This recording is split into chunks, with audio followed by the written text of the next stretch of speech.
Dr. Shatrupa, that is the reason why Mamata Banerjee, Chief Minister, is taking this up as a fight for the people of West Bengal. That's where this narrative is being pitched, that she is defending the electoral rights of the people of West Bengal. And those questions remain. 58 lakh names are getting deleted. And the Supreme Court also, even as it set the matter for a further hearing, it has told the Election Commission to be careful while sending notices for name discrepancies.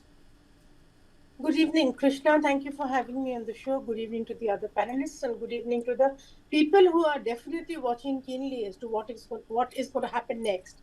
You see, this entire narrative of the Chief Minister of West Bengal is creating history today, which is true. I mean, this is the first Chief Minister in the history of independent India who has had to go to court. She is the first politician who, in the history of independent India, who has created a rampage in the assembly, in the legislative assembly, in the Vidhan Sabha hall, the destination that she would like to go to at one point of time. She is the first politician in the history of independent India who practically, jeopardized an entire highway of the state, which she once aspired to rule, throwing away, practically, creating a rampage on the Tata factory and making sure that Ratan Tata packs his bags and leaves. She is the first in the history of independent India, the first Chief Minister of any state who lands up in a police station within days of her becoming the Chief Minister, and making sure that some hoodlums in her party get released by the local Thana. She is the first Chief Minister of independent in any state in independent India who gets the CBI arrested. I mean, this kind of history is what West Bengal is scared of. Krishna, when you have a Chief Minister of a state trying to appear or has appeared, I mean, I don't know what she said. I mean, I have been following what she said, and even the Chief Justice of not the Chief Justice, the judge who was there, one of them, had to say that, madam, why don't you calm down? Your other lawyers are very competent. I mean, in very polite words, shut up. He couldn't say that. I'm saying that. Shut up and let the other more capable people take over. However, yes, you're right. There is a huge optics being created that she is the savior of the state.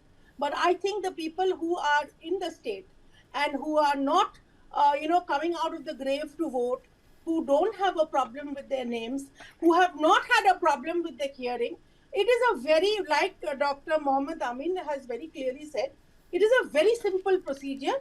If you don't have your documents proper, then yes, it might prove to be a harassment.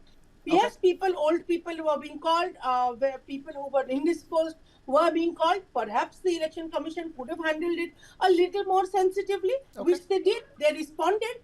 Later on, it was decided that BLO's the hearing can happen at home. But right now, the astute politician that Mamata Banerjee is and has proven over so many decades of her being in political life, she has once again taken out the leg injury is over and done with. The plaster on the leg, the plaster on her head is now over and done with. Now she has resorted to a black shawl around her neck. Let me finish. Just one more line. She is now not only going to play these optics, because this kind of video, whatever she has said, most people may not understand, but these optics will go that here she has saved the West Bengal. But let me tell you, she also knows that these optics will reach very limited people who are probably going to lose their names in this logical discrepancy. And many more people who will lose their right to vote in the Form 7, which is now next going to come up. But she, for her own self, has found out an excellent alternative career, which she is going to need after the end of April. Okay.